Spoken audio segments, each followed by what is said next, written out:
Hello, lovelies. Welcome back.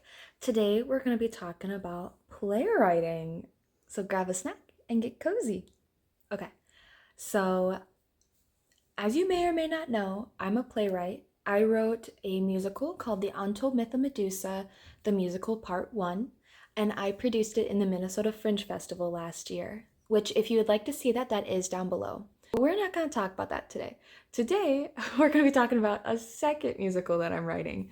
So I had a friend reach out to me in January after she heard about Medusa and asked me if I wanted to write a musical with her inspired by a folklore.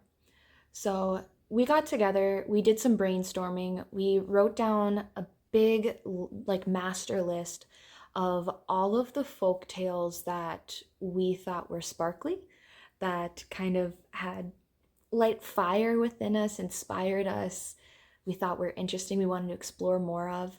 And so we had this big list, and then we got together and we chose our top three, chose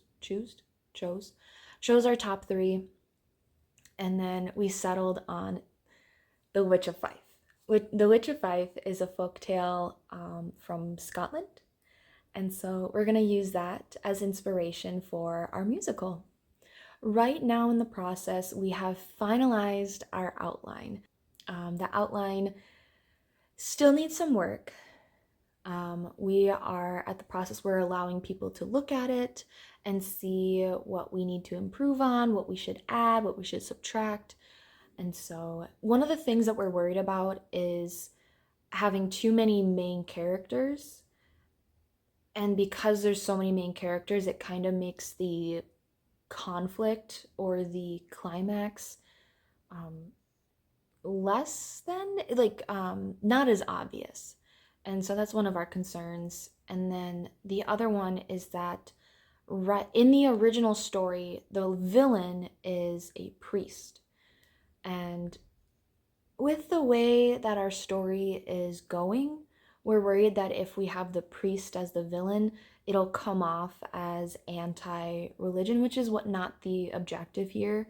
And so we're playing around with the idea of, rather than a priest, we have an alchemist.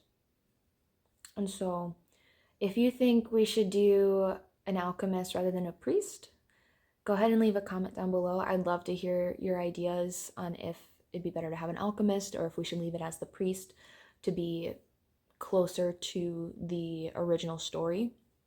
So go ahead and leave a comment on what you think.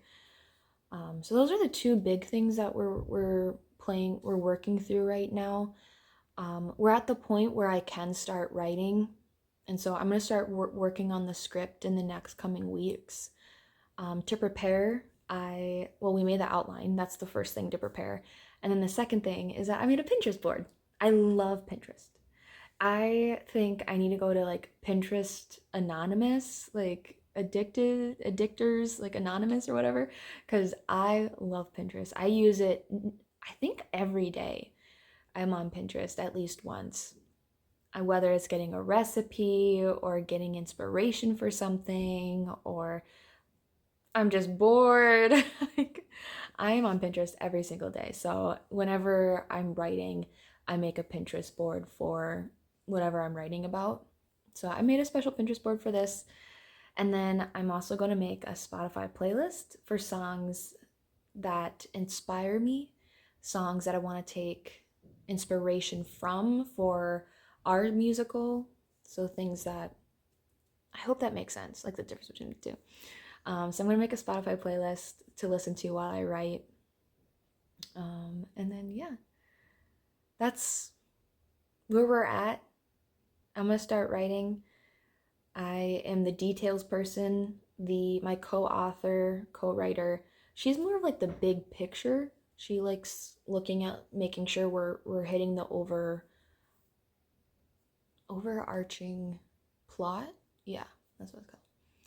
And so, but she's on maternity leave effective yesterday, so happy belated birthday to her little baby. So I'm hoping by the time she comes back from maternity leave in about 2 to 3 months, I'll have the rough draft of Act 1 done. So that's my goal. We'll see if I can get it. I'll keep you posted. If you want to see more of this, give it a like and subscribe. If you made it this far in the video, leave a heart down below. And I hope you all have a wonderful, creative day. Go out there and make some art.